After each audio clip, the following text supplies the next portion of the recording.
Reprenons la foi en action. Reprenons encore. Oui, tu peux avoir la foi. Tu as la foi. Tu crois en Jésus. Tu es sauvé, bien sûr. Mais ce qui te reste maintenant, c'est mettre ta foi en action. Si tu ne mets pas la foi en action, tu ne verras pas un miracle dans ta vie. Bien-aimés, ici, nous avons un problème que nous allons nous entretenir avec vous autour des 4 lépreux. Les 4 lépreux qui avaient mis leur foi en action. Mettre la foi en action, c'est agir avec détermination. Mettre la foi en action, c'est mettre la parole de Dieu en pratique. Ici, ce que nous devons d'abord connaître dans ce sujet, c'est de comprendre les chiffres 4, les 4 lépreux. Ils étaient au nombre de combien? De 4. Les gens qui avaient percé les camps des ennemis et les ennemis avaient pris fuite, non parce qu'ils les avaient vus, parce que l'Éternel était avec eux. La Bible dit, ces 4 lépreux, ils étaient en dehors de la vie. On les avait chassés parce qu'un lépreux n'a pas droit de vivre ensemble avec les autres personnes. En Israël, un lépreux était un homme impie, un homme qu'on pouvait mettre en dehors de la vie. La Bible dit ces gens-là, dans le désespoir, mais ils n'avaient pas du tout perdu l'espoir. Parce que la Bible dit, il y a de l'espérance pour ceux qui vivent encore. Que Dieu vous bénisse. Selon Ecclésiaste, chapitre 9, il y a de l'espérance pour ceux qui vivent. J'aimerais te dire, toi qui es abandonné, que comme tu vis encore, comme tu n'es pas encore mort, il y a de l'espérance pour toi.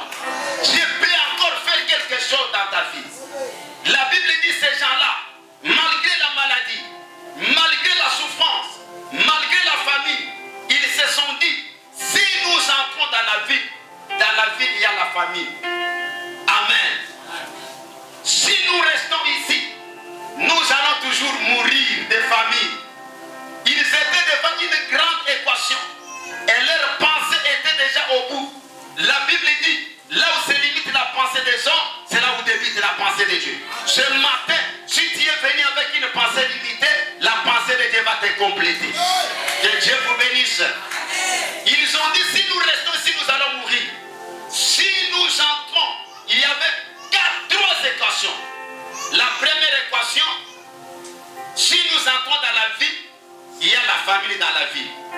Amen. Si nous restons ici, nous allons mourir de faim ici. Si nous entrons chez les Syriens vont nous tuer. Alors, parmi ces 3 possibilités, qu'est-ce que nous allons faire? Ils ont dit, nous allons entrer dans les camps des Syriens. S'ils nous tuent, qu'ils nous tuent. S'ils veulent nous laisser la vie, qu'ils nous laissent la vie. Amen. Dans votre vie chrétienne, la première chose que vous devez enlever, c'est la paix. C'est la paix. Si vous avez paix dans votre vie chrétienne, Dieu ne peut pas vous accompagner. La Bible dit qu'ils sont entrés dans le camp des Syriens. Ce que je voudrais d'abord expliquer sur les approches prophétiques du chiffre 4. Les approches prophétiques du chiffre 4. Les lépreux étaient 4. Le chiffre 4 dans la Bible, c'est l'image de la délivrance. Je reprends. Le chiffre 4 dans la Bible, c'est l'image de la délivrance. Pourquoi je dis ça? Lorsqu'on avait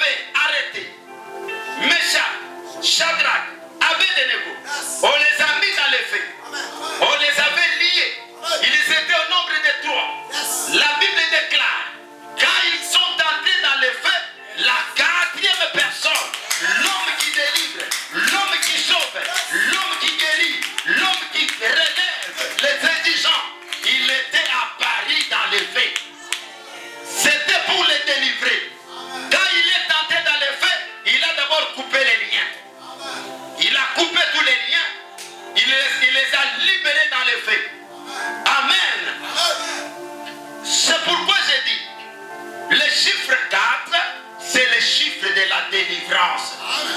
Jésus a dit dans Matthieu chapitre 18, si vous lisez Matthieu chapitre 18, verset 18 à 20, la Bible dit, si deux d'entre vous s'accordent pour demander quelque chose en mon nom, il leur sera accordé. Car là où deux ou trois vont s'assembler à mon nom, je suis au milieu d'eux. Bien-aimé, Jésus vient toujours la troisième ou la quatrième personne. La troisième, c'est la divinité. Le chiffre 3, c'est la divinité. Le chiffre 3, c'est la résurrection. C'est pourquoi Jésus a dit, Jésus n'avait pas dit là où il y aura 5, là où il y aura 6, il a dit là où il y aura 2. Là où il y aura 2 ou 3. Là où il y aura 2, il sera la troisième personne. La troisième personne, c'est la résurrection. La troisième personne, c'est la divinité. C'est la présence de Dieu. La troisième personne, c'est le Saint-Esprit. Que Dieu vous bénisse. Là où il y aura 3, la quatrième personne, c'est le visage du Fils de l'homme. Or, le Fils de l'homme est apparu pour détruire les œuvres du diable. C'est pourquoi la Bible dit, nous sommes plus que vainqueurs par celui qui nous a aimés. Et celui qui nous a aimés, c'est le lion de la tribu de Juda. Romains chapitre 8, verset 37. Bien-aimé, le chiffre 4, c'est la délivrance. C'est pourquoi le roi, il a dit, il n'avait pas de révélation. Parce qu'un peuple sans révélation, il marche sans frein. Lorsqu'il les a jetés dans les feux, il les avait fait l'erreur de jeter 3 personnes, oubliant que la quatrième va venir. Et quand la quatrième est entrée, le roi a regardé. La fournaise est montée. La fournaise a diminué. Quand ça commence à diminuer, il voit les gens en train de marcher librement dans le feu. Librement dans le feu. Librement dans le feu. Alors le roi s'est levé. Il regarde. Il dit, mais comment? Nous avons jeté 3 personnes. Mais je vois dans le feu 4 personnes. Et la quatrième personne a le visage comme des fils de l'homme. Or le fils de l'homme, c'est le prophète. Or le fils de l'homme, c'est Jésus. Et le fils de l'homme, quand il apparaît, c'est pour faire quoi? Détruire les œuvres du diable. Que Dieu vous bénisse. Que toutes les œuvres du diable soient détruites dans votre vie au nom de Jésus. Tous les liens de famille, de coutume soient détruits ce matin au nom de Jésus. Tout ce que le diable avait limité dans ta vie, mon Dieu te délimite maintenant au nom de Jésus. Le chiffre 4, ça signifie encore, en d'autres termes, les 4 évangélistes. Matthieu, Marc, Luc, Jean. Parmi les 4, il y avait 2 disciples, il y avait aussi 2 chercheurs. C'est pourquoi dans votre vie spirituelle, vous devez faire beaucoup de recherches pour découvrir la vérité. Matthieu était disciple, Jean était disciple, mais Luc était un chercheur. Il était un médecin. Il était celui qui s'était intéressé à voir ce que Jésus faisait. Et il a raconté l'histoire du début jusqu'à la fin. Et il l'écrivait à un certain Théophile. Marc, il était un petit qui marchait avec Pierre. Comme Pierre a tangana yemingite, abanda kotambola na ba petit moko, oya banda ko raconter bango pe bakomi. Alléluia. Ces 4 évangiles, c'est ce que nous appelons la bonne nouvelle. C'est pourquoi vous voyez, les 4 lépreux, quand ils sont arrivés au verset 9, ils ont dit, si nous restons ici, si nous mangeons seul, si nous ne pensons pas là-bas, ça sera une condamnation. Aujourd'hui est une journée de la bonne nouvelle. Que Dieu vous bénisse. Le chiffre 4. Le chiffre 4. Apocalypse chapitre 4, verset 6 à 8. Amen. Amen. Je vous prêche comme patriarche aujourd'hui. Que Dieu vous bénisse. J'ai dit bien Apocalypse chapitre 4, verset 6 à 8. La Bible dit, autour du trône, devant le trône, il y a une mer de cristal. Et là, je ne vais pas expliquer. Ce qui m'intéresse, devant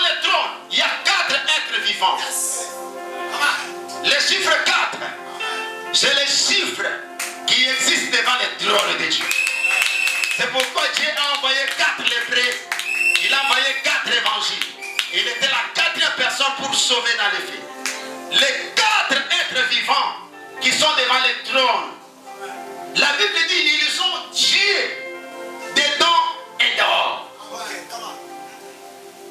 Les yeux dedans et dehors, c'est-à-dire l'esprit de discernement, de la révélation et de la prophétie.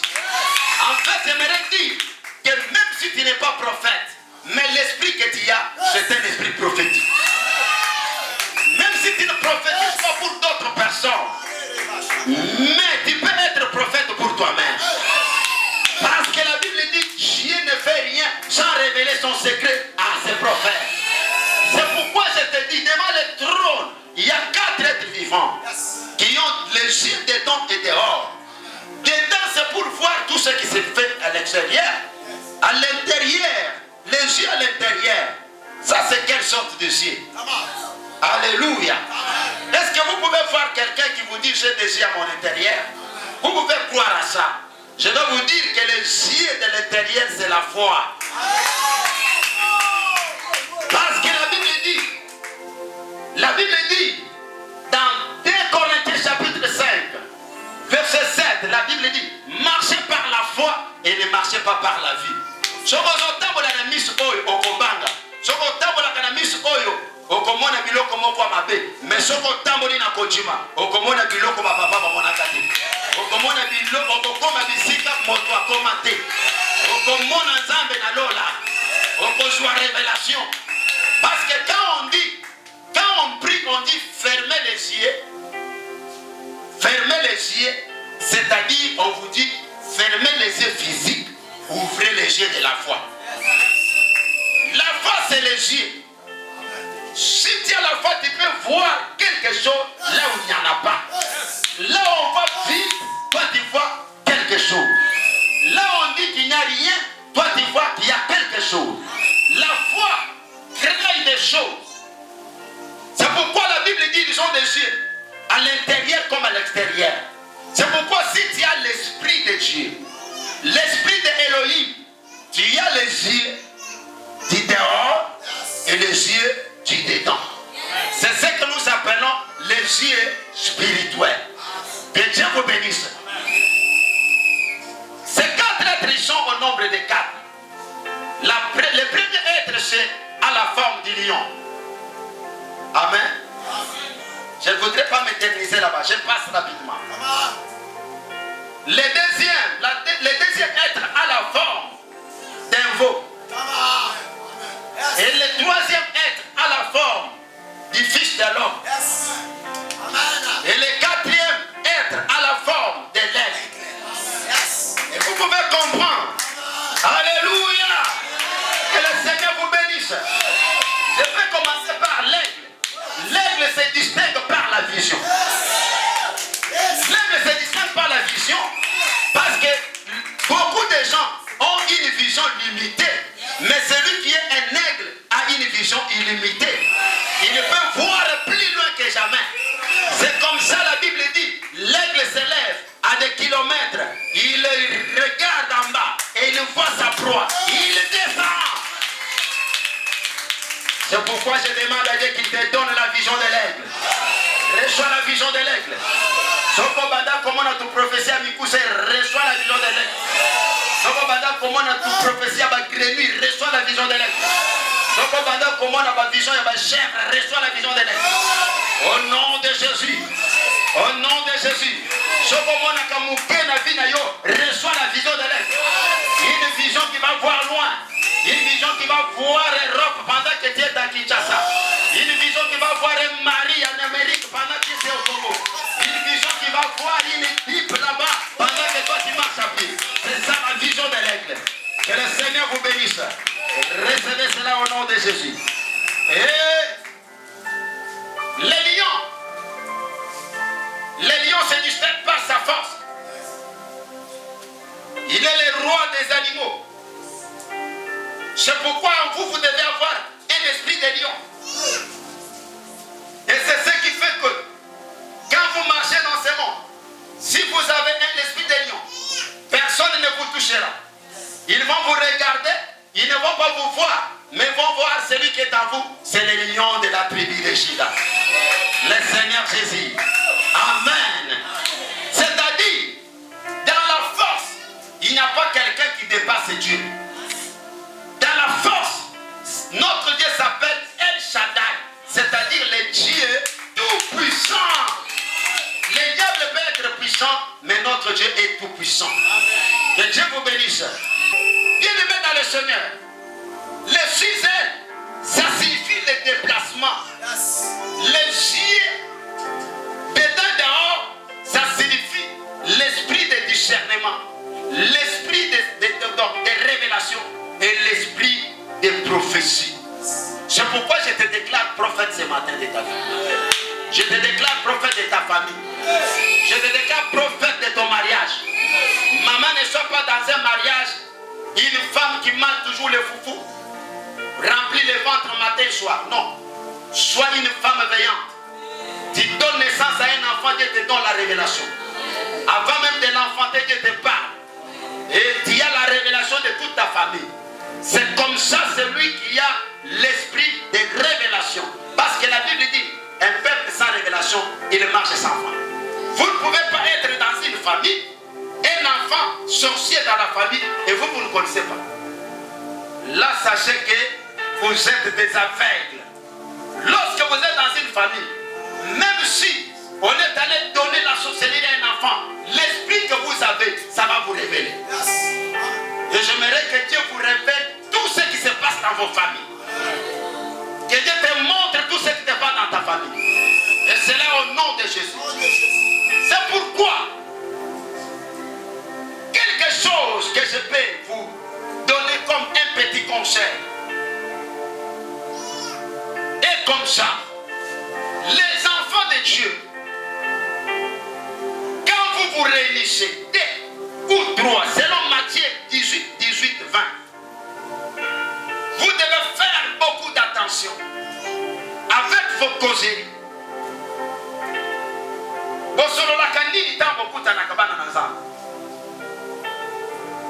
Des fois, vous kutana, au lieu de vous misazambe, vous avez un coton là-bas. Tant que Yesu azoya, akutibino, vous avez un là-bas. Akosalani. Akosalani. Akopambo la binote. Je vous informe, quand vous vous réunissez, les enfants de Dieu, parlez de Dieu. Parlez de Jésus. Parce que dès lors que vous parlez de Jésus, Jésus est au milieu de vous. Il y a un esprit qui est ici, au Congo. C'est l'esprit de critique. Les églises critiquent les églises d'autres églises. Les pasteurs critiquent d'autres pasteurs. Est-ce que vous voyez que ça c'est la force de Dieu? Ça c'est le diable. Je vous dis que le diable, tout ce que le diable fait, il a emprunté ça auprès de notre Dieu. Dieu ne peut pas copier le diable, c'est le diable qui copie Dieu. Si vous voyez un homme de Dieu, il opère les miracles. Il opère les miracles. Ne les tête pas des magiciens, sachez que tout est possible à celui qui croit. Que Dieu vous bénisse. Si vous voyez un homme de Dieu, il opère les miracles. Dans les dimensions élevées de l'esprit, ne le critiquez pas. Ne parlez pas mal de lui. Glorifiez le Seigneur. Sachez que votre Dieu est capable de tout. Ce qu'il fait avec lui, il peut le faire avec toi. Et les jours où il le fera avec toi, tu vas fermer la bouche. Tu vas chercher maintenant à te défendre. Je te dis que ce que tu as envie aujourd'hui chez les autres, ça viendra chez toi un jour. Je libère l'onction de voyage dans cette salle. Des grands voyages. Battement de la caillou. Battement de la caillou. Battement de la maputa. Sorti battement de la caillou maputa. Yopé battement de la yona au nom de Jésus. Les filles, je vous impacte aujourd'hui. Je vous impacte aujourd'hui. Recevez.